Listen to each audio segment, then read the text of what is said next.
Welcome to star TV. ముందుగా headlines చూద్దాం. మేడ్చల్లో ఇండ్లను కూల్చేసిన హెచ్ఎండిఏ అధికారులు. బాధిత కుటుంబాన్ని పరామర్శించిన కాంగ్రెస్ నాయకులు. పమిడి ముక్కల తాడంకి వద్ద రోడ్డు ప్రమాదం.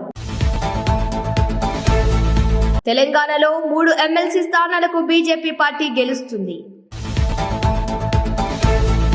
పోలవరం ప్రాజెక్టు ముంపుకు గురైన కొండమదల ఆర్ఎన్ఆర్ కాలనీలకు అల్లూరి జిల్లా కలెక్టర్ దినేష్ కుమార్ పర్యటించారు. సిగ్గు సిగ్గు సీఎంకు ఇంత అభద్రతా భావమా?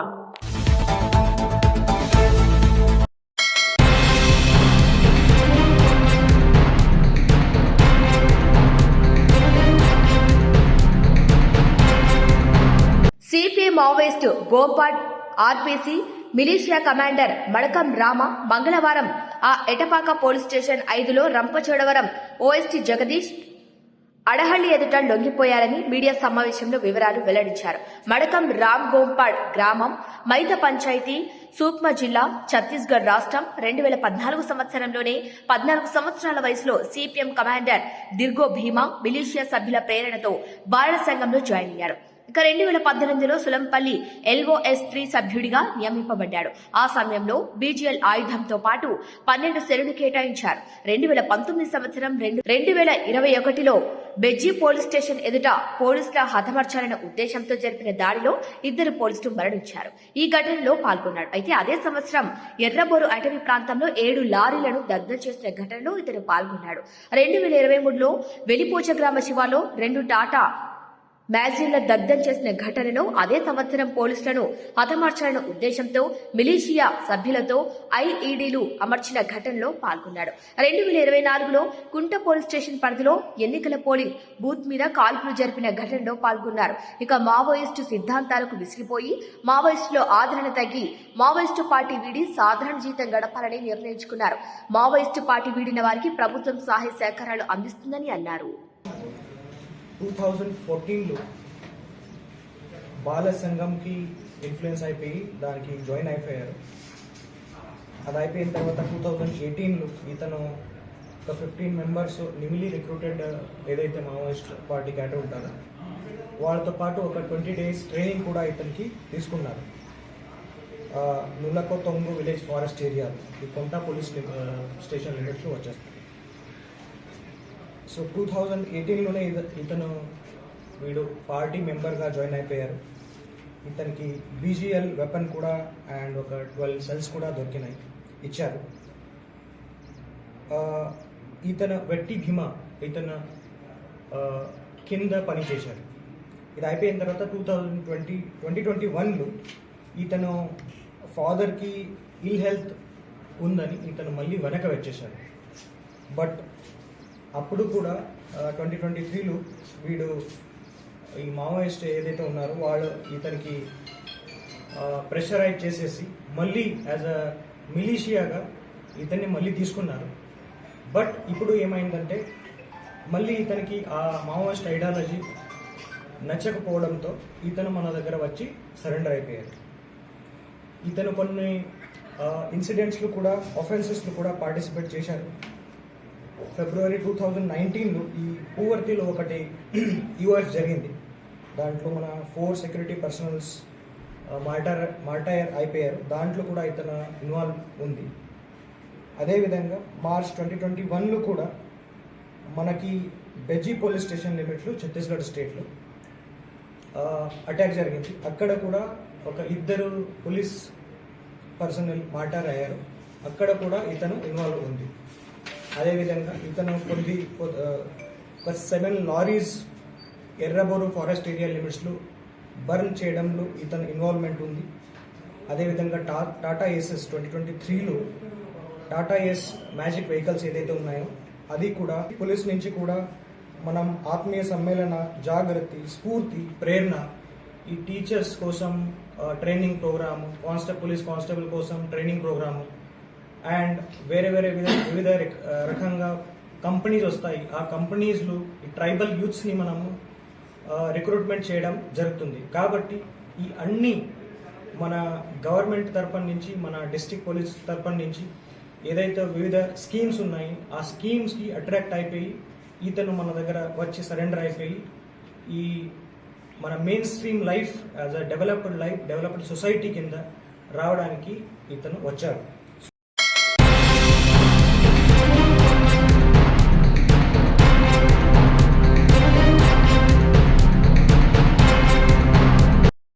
పమిడిముక్కల తండంకి వద్ద రోడ్డు ప్రమాదం జరిగింది. ఆగి ఉన్న లారీని వెనక నుంచి ఢీకొంది ద్విచక్ర వాహనం. నర్ర లక్ష్మీ ప్రసన్న అక్కడికక్కడే మృతి చెందగా, తాడిగడప కృష్ణవేణి కాలేజీలో BCA ఫైనల్ ఇయర్ చదువుతున్న లక్ష్మీ ప్రసన్న ప్రకాశం జిల్లా చంద్రశేఖరంపురం రెడ్డి గారి కొత్తపల్లి గ్రామస్తురాలు. ఇక ద్విచక్ర వాహనం నడుపుతున్న వ్యక్తి ప్రకాశం జిల్లాకు చెందిన మల్లిశెట్టి అంబిక వీర బ్రహ్మేంద్ర గుప్తాగా గుర్తించారు. తాడిగడప నుంచి మచిలీపట్నం వైపు వెళ్తుండగా ఈ రోడ్డు ప్రమాదం జరిగినట్టుగా తెలుస్తోంది. ఇక దీనిపై స్పందించి సంఘటన స్థలానికి చేరుకొని గాయపడిన వ్యక్తిని ఆసుపత్రికి తరలించారు సర్కిల్ ఇన్స్పెక్టర్ చిట్టిబాబు.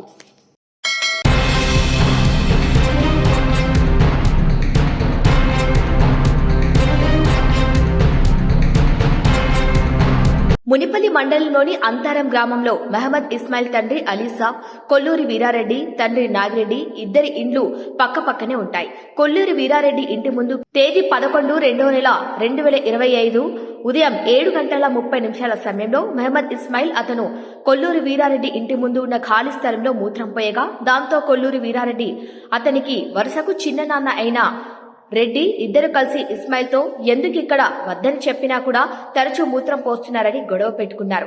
బూతులు మాటలు తిట్టి గళ్ల పట్టుకొని చేతులతో కొడుతుండగా అంతలోనే ఇస్మాయిల్ కూతురు అలియా బేగం అంటే వయసు 16 సంవత్సరాల బాలిక గొడవ మధ్యలోకి వచ్చి విడిపించడానికి ప్రయత్నిస్తున్నప్పుడు అదే కోపంతో కొల్లూరి వీరారెడ్డి అతని చిన్న నాయన విజయారెడ్డి ఇద్దరు అలియా బేగంను చేతులతో ఇంటి పక్కన ఉన్న మొరమ్మట్టి పెళ్ల రాళ్లను తీసుకొని కొట్టగా ఆ అలియా బేగంకు బలమైన దెబ్బలు తగిలాయి. దీంతో ఇస్మాయిల్ కూడా చిన్న దెబ్బలు తగాయి. ఇక అంతలోనే గ్రామస్తులు వచ్చి విడిపించారు. తర్వాత వారు అదే రాత్రి అలియా బేగంను పెద్ద చెల్మెడ గ్రామంలోని RMP డాక్టర్ వద్దకు తీసుకుని వెళ్లి చికిత్స చేయించి తిరిగి ఇంటికి తీసుకొచ్చారు. తర్వాత అలియా బేగంకు ముదేరాలో సదాశివపేటలో 2 రోజులు హాస్పిటల్ చూపించారు. చివరకు 15/2/2025 నాడు సంగారెడ్డిలోని వెల్నెస్ హాస్పిటల్ చేర్పించగా అక్కడ చికిత్స పొందుతూ తేదీ 16/2/2025 నాడు ఉదయం 6 గంటలకు చనిపోయింది. చనిపోతే ఈ విషయాన్ని పోలీసుకు దృష్టికి రాగా పోలీసు వారు పోయేసి దాని మీద హత్యాయత్నం కేసు నమోదు చేసేసి దానికి బాధ్యులైనటువంటి వీరారెడ్డి విజయారెడ్డిని అంటున్నాను 10వ తారీఖు నాడు అరెస్ట్ చేసి రిమాండ్కి పంపడం జరిగినట్టు. దీంట్లో అక్కడ చిన్న సంఘటన అప్పటికప్పుడు జరిగిన కొన్ని పరిస్థితుల ఆధారంగా ఆ ఇద్దరు వ్యక్తులు మొహమ్మద్ ఇస్మాయిల్ అనే వ్యక్తికి గొడవ జరిగింది. మధ్యలో తండ్రి మీద దాడి చేస్తున్న కారణంగా ఆ అమ్మాయి మధ్యలో పోయి ఆమె గాయపడి ఆ విధంగా చనిపోవడం జరిగింది. దీంట్లో కొంతమంది ఈ సోషల్ మీడియాలో కొంతమంది వ్యక్తులు విలేజ్లో ఉన్నారు, గుంపులు ఉన్నారు. వాస్తవంగా ఏమైందంటే ఇన్సిడెంటల్లీ ఈ ఫిర్యాదుదారుడు ఒక రిలీజియన్కి సంబంధించిన వ్యక్తి, నేరస్తులు ఇంకో రిలీజన్ సంబంధించిన వ్యక్తులు కావడం వల్ల అట్లాంటి ఏమీ లేదు కానీ అవకాశం లేదు. కానీ తాత్కాలికంగా పక్క ఇళ్ళ వాళ్ళే అది జరిగిన చిన్న సంఘటన దురదృష్టవశాత్తు జరిగింది. దాంట్లో కానీ దాని సందర్భంగా కొంతమంది విపరీతమైనటువంటి పోస్టింగ్స్ పెడుతూ ఏదో ఊహాగానాలతో వాళ్ళ ఇమాజినేషన్ తోటి దాన్ని చివరి పలుగా చేయడం జరుగుతుంది. వాస్తవం ఇప్పుడు నేను చెప్పిన విషయం జరిగిన విషయం వాస్తవం. దాంట్లో మన తదుపరి చర్యలు క్లియర్ గా పోలీస్ యాక్షన్ అనేది తీసుకుని కేసు నమోదు చేసిన దానికి సంబంధించిన బాధ్యులను కూడా అరెస్ట్ చేసి రిమాండ్ పంపడం జరిగింది. అదేవిధంగా ఫర్దర్ గా కూడా ఊర్లో ఏమి ఇన్సిడెంట్ జరగకుండా పోలీస్ గస్తీ కూడా ఏర్పాటు జరిగింది. అక్కడ ఫర్దర్ యాక్షన్ కూడా తీసుకోవడం జరుగుతుంది. ఈ సందర్భంగా ఈ మీడియా మిత్రుల ద్వారా ఒక విజ్ఞప్తి ఏంటంటే ఎవరు కూడా ఇట్లాంటి తప్పుడు వార్తల కింద స్ప్రెడ్ చేస్తే వాళ్ళపై చట్టపరంగా చర్య తీసుకోవాల్సి జరుగుతుంది. దయచేసి వాస్తవాన్ని మీరు కూడా దృష్టికి తీసుకొస్తే బాగుంటుంది. కానీ ఎవరో కొంతమంది వ్యక్తులు వాళ్ళ యొక్క స్వలాభం కోసం కావచ్చు, లేకుంటే వేరియస్ ఇంట్రెస్ట్ గురించి కొన్ని ఈ విషయంగా కొన్ని సొసైటీలో సోషల్ మీడియాలో కొన్ని తప్పుడు వార్తలు అవుతున్నందువల్ల వాటికి క్లారిఫికేషన్ ఇస్తూ ఇది జరిగిన సంగతి. 15 తారీఖు నాడు ఏ విధంగా సాధ్యమైంది?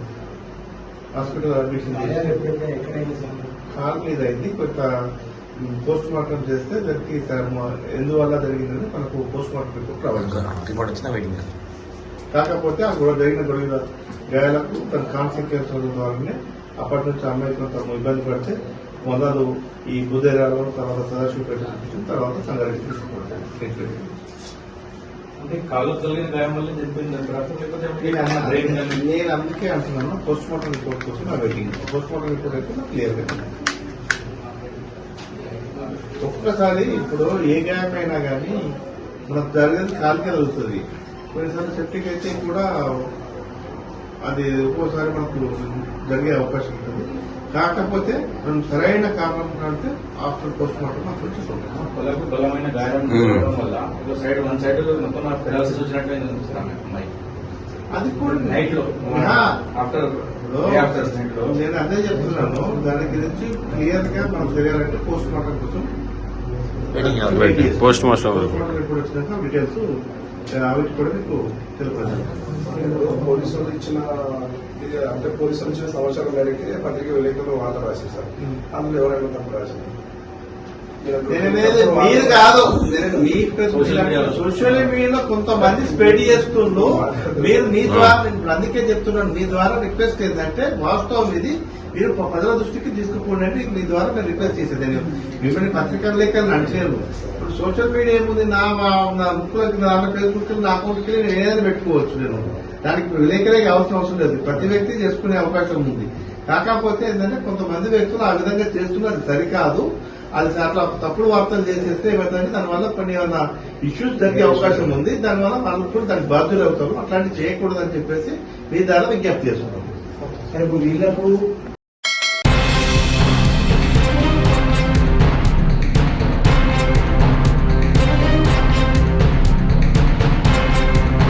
తెలంగాణ రాష్ట్రాన్ని సాధించి ఆత్మగౌరవాన్ని నిలబెట్టిన కేసీఆర్ పుట్టినరోజున విద్యార్థులకు స్వీట్లు పంచడం తప్ప అని కేసీఆర్ ప్రశ్నించారు.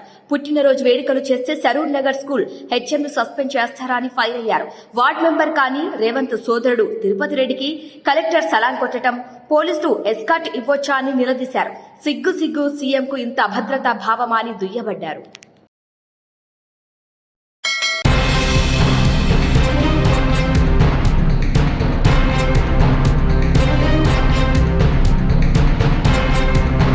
దేవిపట్నం మండలంలోని పోలవరం ప్రాజెక్టు ముంపుకు గురైన కొండమదలు ఆర్&ఆర్ కాలనీలను అల్లూరు జిల్లా కలెక్టర్ దినేష్ కుమార్ పర్యటించారు. ఇంటింటికి తిరుగుతూ నిర్వాసితుల సమస్యలను అడిగి తెలుసుకున్నారు అల్లూరు జిల్లా కలెక్టర్ దినేష్ కుమార్. ఇక కలెక్టర్ నిర్వాసితులతో మాట్లాడుతూ వారి సమస్యలను అడిగి తెలుసుకున్నారు. నిర్వాసితులు ప్యాకేజీ, ఇల్లు నిర్మాణం, ల్యాండ్ టు ల్యాండ్ పలు సమస్యలపై జిల్లా కలెక్టర్ దినేష్ కుమార్ కు వినతి పత్రాలు అందజేస్తూ తమ సమస్యలను వివరించుకున్నారు. ఇక అల్లూరు జిల్లా కలెక్టర్ దినేష్ కుమార్ సానుకూలంగా స్పందించి నిర్వాసితుల సమస్యలను వెంటనే పరిష్కరించాలని సంబంధిత అధికారులను ఆదేశించి నిర్వాసిత సమస్యలు వెంటనే పరిష్కరిస్తామని తెలియజేశారు. ఇవాళ పోలవరం ఇరిగేషన్ ప్రాజెక్టు సంబంధపట్టిన ఆర్&ఆర్ కాలనీలో పర్యవేక్షణ చేయడానికి నేను సబ్ కలెక్టర్ గారు, QITDA అండ్ ఇతర అధికారులు, ఇంజనీరింగ్ డిపార్ట్మెంట్ అండ్ అదర్ సచివాలయం ఎంప్లాయీస్ అందరూ కూడా రావడం జరిగింది. ఇక్కడ మనం ఉన్నది పదబీంపల్లి 3 కాలనీలో ఉన్నాము. ఇక్కడ 276 PDFs ని ఇక్కడ నిర్వాసితులు తీసుకొచ్చి ఇక్కడ సెటిల్ చేయడం జరిగింది. ఒక 5 డిఫరెంట్ విలేజెస్ నుండి ఈ దేవపట్నం మండలం ఉంటున్న వాళ్ళు ఇక్కడ నిర్వహిస్తున్నారు. లాస్ట్గా తాళూరు నుండి ఉంటున్న PDFs అన్ని కూడా లాస్ట్గా లేటెస్ట్గా ఒక 6 months ముందు ఇక్కడ వాళ్ళకి ఇచ్చిన ఇల్లు, కేటాయించిన ఇల్లులో ఉండి ఇప్పుడు ఇక్కడ నుంచి నివాసం స్టార్ట్ చేయడం జరుగుతుంది. దాదాపుగా ఒక లాస్ట్ ఒక 5 yearsగా ఈ ప్రాసెస్ అన్ని కూడా చేసిన వలన కొన్ని ఇల్లు అంటే 2021లో కంప్లీట్ చేసిన ఇల్లు కూడా ఇప్పుడే కొంతమంది టేక్అవుట్ చేసిన వలన కొన్ని చిన్న చిన్న రిపేర్స్ కనపడింది. ముఖ్యంగా రూఫ్ లీకేజెస్ కానీ, గోడల్లో కొన్ని కారిపోవడం కానీ, అట్లాంటి ఇష్యూస్ ఎక్కడెక్కడ ఉంటుందో అదన్నీ కూడా కాంట్రాక్టర్కి చెప్పేసి అదన్నీ కూడా స్ట్రిక్ట్గా రిపేర్ చేసిన తర్వాత మాత్రమే ఇక్కడ ఈ కాలనీ వాళ్ళ దగ్గర నుంచి టేక్అవుట్ చేసుకుంటామని వాళ్ళకి ఆదేశం ఇవ్వడం జరిగింది. ఇది కాకుండా ముఖ్యంగా ఈ సైట్ సెలెక్షన్ కూడా చుట్టూ అన్ని కూడా ఈ 2 పంట చేస్తున్న జరాయితీ భూమి వలన అక్కడ నుంచి నీళ్లు కింద నుంచి ఊట ద్వారా వస్తున్నది కూడా కనపడుతుంది. సో దానికి చుట్టూ ఆ సీపేజ్ వాటర్ని డ్రైన్ చేయడానికి డ్రైనేజెస్ ఏర్పాటు చేయడానికి ఇక్కడ పంచాయతీరాజ్ ఇంజనీరింగ్కి ఆదేశం ఇవ్వడం జరిగింది. వాళ్ళు కూడా ఏ డైరెక్షన్స్లో చేసి ఊటి నీరు రాకుండా చూసుకోవడానికి ఏర్పాటు చేస్తున్నారు.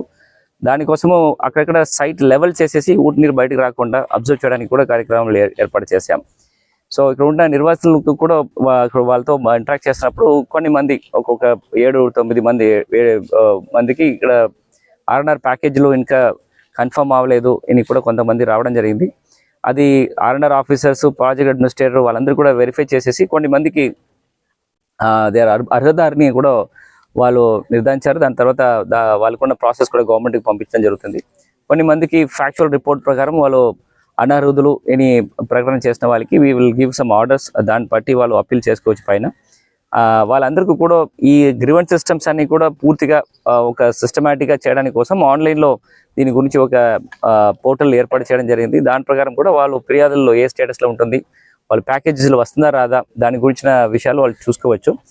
ఈ కాలనీస్ టేక్ ఓవర్ చేయడానికి ముందు R&R ఆఫీసర్గా ఉంటున్న సబ్ కలెక్టర్కి ఒక కమిటీ ఏర్పాటు చేయడం జరుగుతుంది. ఇక్కడ ఉన్న RWS ఇంజనీర్స్, ఈ EPDCL మంది, పంచాయతీరాజ్, గ్రౌండ్ వాటర్ వాళ్ళందరితో ఒక కమిటీగా పెట్టేసి మనం DPR ప్రకారము ఈ కాలనీలో 29 కోట్లకి ఓవరాల్ DPR పెట్టడం జరిగింది.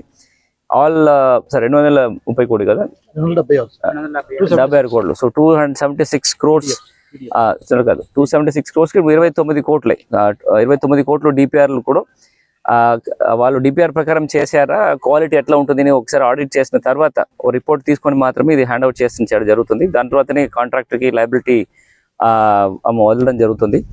సో ఇక్కడ ఉన్న సమస్యలు అన్నీ కూడా చూడడానికి ఇక్కడ 276 మంది PDFs ఉంటున్నప్పుడు ఇక్కడ ఒక టెంపరీగా ఒక సొసైటీ కానీ ఒక కమిటీస్ కానీ నిర్వాసితుల మధ్యలో ఏర్పాటు చేస్తే ఇక్కడ ఉన్న లోపాలు కానీ ఇక్కడ ఉన్న ప్రాబ్లమ్స్ అన్ని కూడా కరెక్ట్ అడ్మినిస్ట్రేటివ్ అథారిటీ ముందు పెట్టేసి అది సరిచేయడానికి ఒక బాడీ ఏర్పాటు చెప్పడం జరుగుతుంది. బిఫోర్ ఇది పంచాయతీగా మనం మర్జ్ చేయడానికి ముందు అట్లాంటి ఒక సొసైటీ ఏర్పాటు చేస్తే ఒక ఆర్గనైజ్డ్గా ఇష్యూస్ అన్ని కూడా వాళ్ళు రిసాల్వ్ చేయడానికి వీలుంటుందని కూడా R&R ఆఫీస్కి చెప్పడం జరుగుతుంది. సో రాబోయే కాలంలో దాన్ని కూడా చర్యలు తీసుకుంటాము.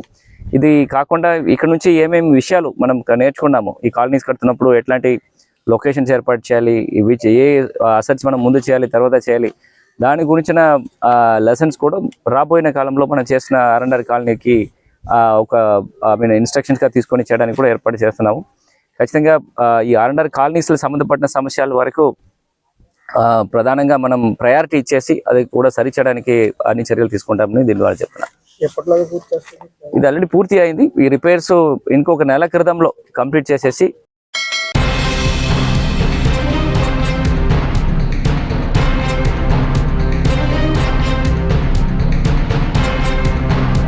మునిపల్లి మండలంలోని అంతారం గ్రామానికి చెందిన మహమ్మద్ ఇస్మాయిల్ కుమార్తె అలియా బేగం మృతి పట్ల కుటుంబాన్ని పరామర్శించి సంతాపం తెలిపారు రాష్ట్ర వైద్య ఆరోగ్య శాఖ మంత్రి దామోదర రాజనరసింహ. ఆయన యొక్క సూచన మేరకు కుటుంబ సభ్యులను కలిసి మనోధైర్యాన్ని కల్పించారు. ఇక జరిగిన ఘటనపై విచారం వ్యక్తం చేశారు. బాధిత కుటుంబానికి న్యాయం జరిగే విధంగా కృషి చేస్తామన్నారు. ఈ యొక్క కార్యక్రమంలో Rayakot market committee chairman Sudhakar Reddy, మాజీ ZPTC ఆజాద్ పటేల్, మాజీ MPP రామరెడ్డి, కాంగ్రెస్ పార్టీ అధ్యక్షుడు రసూల్ పటేల్, నాయకులు మసూద్ పటేల్, హజీ పటేల్, ఇస్మాయిల్ పటేల్, రహీం, నగేష్, సంగమేశ్వర్, మైపాల్ రెడ్డి తదితరులు పాల్గొన్నారు. जो बच्चे उनके ऊपर हादसा करे इस्माइल साहब और उनकी बच्ची के ऊपर, वो जो है ना वही आदमी इनको हॉस्पिटल लेके गए उनके साथ में उनके कार में. तो तमाम लोगों से हमारी गुजारिश ये है, इसको फीलिंग में लाके हिंदू मुसलमान करने की कोई जरूरत नहीं है. इस इस्माइल साहब की और ये जो विजय रेड्डी और कौन से रेड्डी है वो वीरा रेड्डी, इनकी कोई जाति दुश्मनी नहीं है. हाँ, ये लोग जो है ना अड़ोस पड़ोस में रहने वाले हैं. बस एक छोटी सी इन्हों जो है ना पेशाब करे, वो उसकी वजह से वो लोग इनके ऊपर अटैक करे. बच्ची जो है ना बाबा के ऊपर हादसा हो रहा, अटैक कर रहे हैं इन लोग बोल के बच्ची जो है ना बीच में छुड़ाने के लिए गई, तो बच्ची के ऊपर भी जो है ना हादसा हुआ. खैर वो होने के बाद ये लोग वो बात को राज में रखे. 2 दिन के बाद बच्ची बीमार हुई, हॉस्पिटल ले गए. खैर बच्ची का इंतकाल हो गया. इस बात से हमारे भी दुख है. तो ये जो है ना कोई जो है ना आपस का इनका कोई मसला नहीं है. हाँ, केस बुक हुआ. ये 2 लोग जो है ना हमारे जो है ना मंडल के पूरे लीडर हैं, इसके बारे में एक्टिव है. लोग गलत न्यूज फैला रहे हैं कि भाई घर को आना उनको पूछना कोई जरूरी नहीं है. असल जो काम है इनको मुजरिमों को पकड़ना है. तो वो जो काम है हमारे दामोदर साहब और उनकी टीम पूरे के पूरे लोग आज जो है ये 2 मुजरिमों को ये बच्ची को दफनाने से पहले जो है ना रिमांड करें, और ये 2 लोग जो है ना जेल में अल्हम्दुलिल्लाह है। अब इसके बाद में क्या होना, क्या कार्रवाई है क्या नहीं, वो भी जो है ना इंशाल्लाह हमारी पूरे मंडल की टीम करेंगी इसके बारे में। इसको जो है ना पॉलिटिकल इशू बनाने की जरूरत नहीं है, और जो है ना कोई फिरकावारियत जो है ना बनाने की जरूरत नहीं है अभी। और हमारे मंडल के अभी जो है ना सारे लोग यहाँ मौजूद है। हमारे असद पटेल साहब है, सुधाकर रेड्डी साहब है, हमारे मुनपल्ली के माइनॉरिटी प्रेसिडेंट इस्माइल पटेल है, सारे लोग हैं। इस्माइल साहब से हमारे जो बच्ची के वालिद साहब हैं उनसे हमारी मुलाकात हुई। उनको हम तसल्ली दिलाए कि गवर्नमेंट से जो भी हो सके हम जो है ना इनकी मदद कराएंगे। और हमारे असद पटेल तो ये भी बोले कि मैं अपनी तरफ से पर्सनल भी जो है ना इनकी मदद करूंगा, और दामोदर साहब से सब्मिट में ले जाके इनसे मुलाकात भी करके इनका ताउन कराऊंगा। ये जो है ना इत्मीनान और भरोसा हम दिलाए।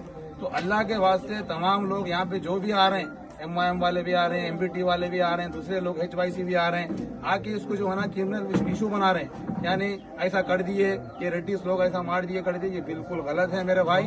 हाँ, यहाँ पे जो है ना गाँव के सारे लोग, मेरा कोई दूसरा न होता इलाका, मैं मुनीपल्ली मंडल मुनीपल्ली प्रॉपर का रहने वाला हूँ, सारे लोग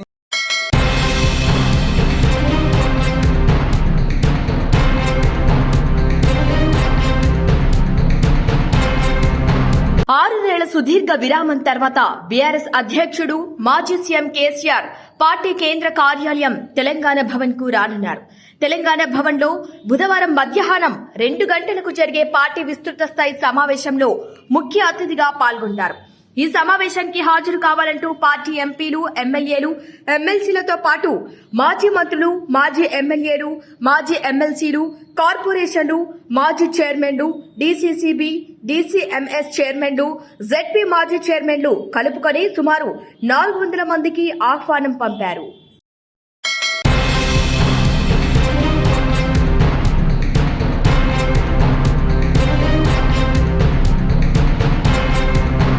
మీ కాళ్లు మొక్కుతా, మా గరీబోళ్ల ఇల్లు కూలగొడితే ఏమొస్తుంది సార్? మేడ్చల్లో ఇళ్లను కూల్చేసిన హెచ్ఎండిఏ అధికారులు. ఇక జవహర్ నగర్ మున్సిపల్ కార్పొరేషన్ పరిధిలోని 16వ వార్డు అరుంధతి నగర్లోని పోలీస్ బందోబస్తు నడుమ 15 ఇళ్లను కూల్చేశారు హెచ్ఎండిఏ అధికారులు. ఎన్నో ఏళ్ల నుంచి తాము ఉంటున్నామని, తమ ఇండ్లు కూల్చవద్దని అడ్డుకొని బోరున విలిపించారు. ఇక హెచ్ఎండిఏ అధికారులు వినిపించుకోలేదు. అదేవిధంగా 2 వ్యక్తులపై కేసు కూడా నమోదు చేశారు.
జిల్లా కేంద్రంలోని ఓ ప్రైవేట్ ఫంక్షన్ హాల్లో బీజేపీ ఆధ్వర్యంలో ఏర్పాటు చేసిన పట్టభద్రుల ఆత్మీయ సమ్మేళనంలో పాల్గొన్నారు కేంద్ర మంత్రి బండి సంజయ్, బీజేపీ గ్రాడ్యుయేట్ అభ్యర్థి అంజిరెడ్డి, కామారెడ్డి ఎమ్మెల్యే వెంకటరమణారెడ్డి, సిర్పూర్ ఎమ్మెల్యే పాల్వాయి హరీష్ బాబు, మంచిర్యాల జిల్లా అధ్యక్షుడు వెంకటేష్ గౌడ్, బీజేపీ నేతలు పాల్గొన్నారు.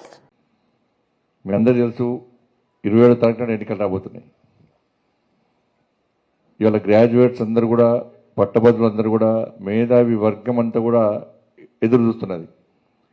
27th ఎప్పుడు వస్తుందరా, భారతీయ జనతా పార్టీ అభ్యర్థులను ఎప్పుడు గెలిపించాలి, ఈ మూర్ఖత్వపు కాంగ్రెస్ పార్టీకి ఏ విధంగా గుణపాఠం చెప్పాలని చెప్పి వాళ్ళ ఓటు అనే ఆయుధాన్ని మొత్తం సిద్ధం చేసుకొని పట్టభద్రులు అందరూ ఉన్నారు. ఎందుకంటే ఏ సర్వే చూసినా కూడా ఇక్కడ 2 ఎమ్మెల్సీలు, అక్కడ ఎమ్మెల్సీ కూడా, టీచర్స్ ఎమ్మెల్సీ కూడా, నల్గొండ, ఖమ్మం, వరంగల్ ఎమ్మెల్సీ కూడా ఇలా భారతీయ జనతా పార్టీ, 3 ఎమ్మెల్సీ కూడా భారతీయ జనతా పార్టీ ఎట్టి బస్సులో గెలవబోతున్నాయి.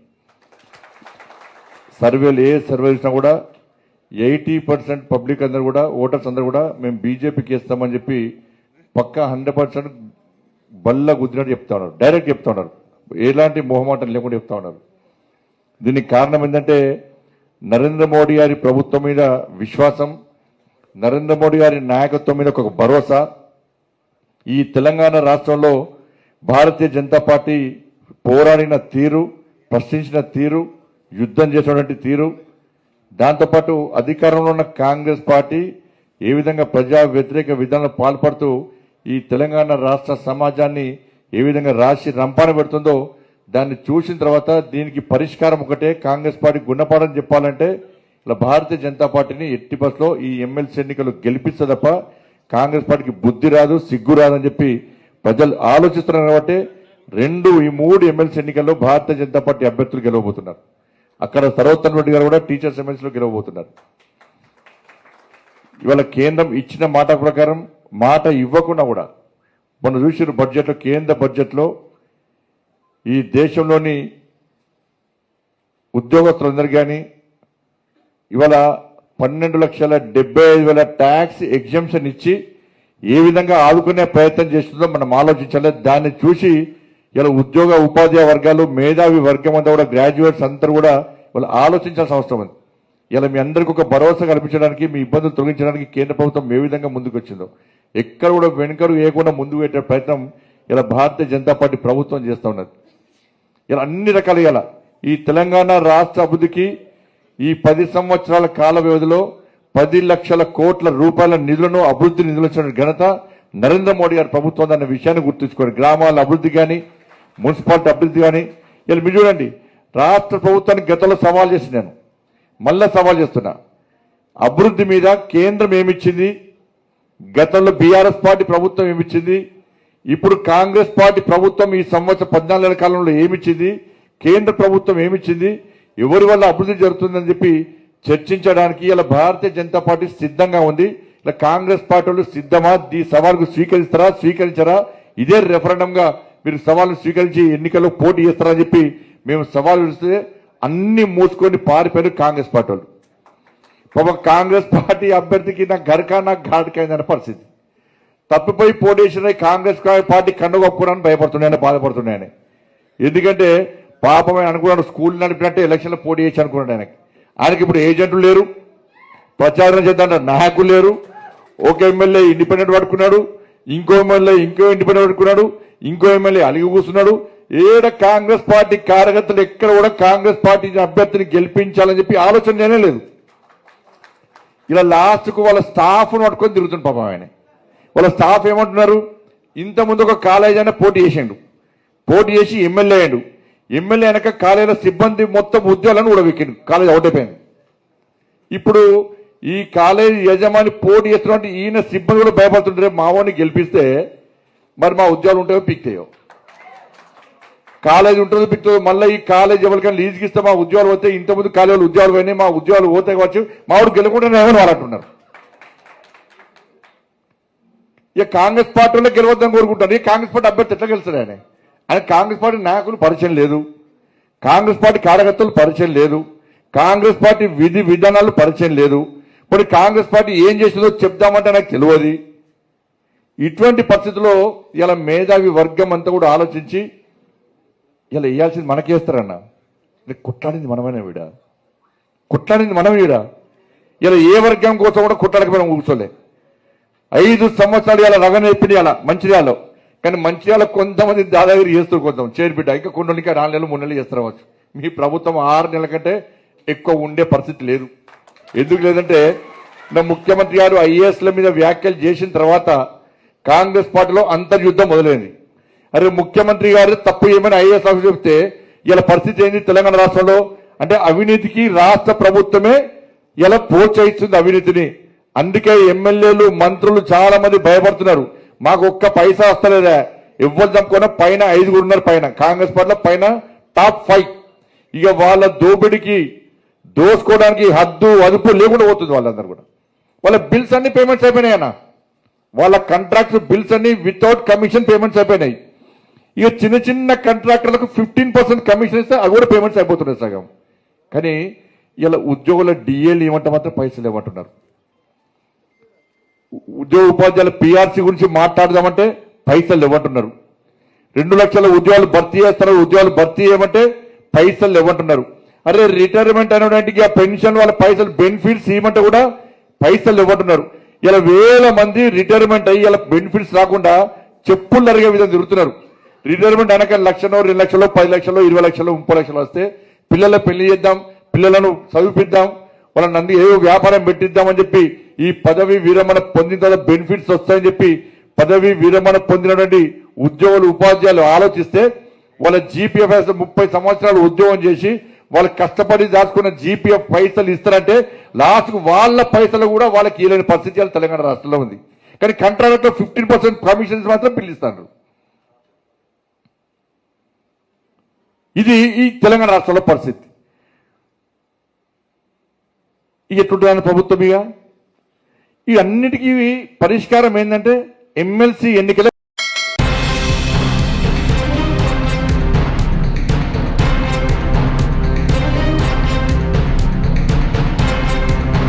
బులెటిన్ ముగించే ముందు హెడ్లైన్స్ మరొకసారి. మేడ్చల్లో ఇండ్లను కూల్చేసిన హెచ్ఎండిఏ అధికారులు. బాధిత కుటుంబాన్ని పరామర్శించిన కాంగ్రెస్ నాయకులు. పవిడి ముక్కల తాడంకి వద్ద రోడ్డు ప్రమాదం. తెలంగాణలో 3 ఎమ్మెల్సీ స్థానాలకు బీజేపీ పార్టీ గెలుస్తుంది.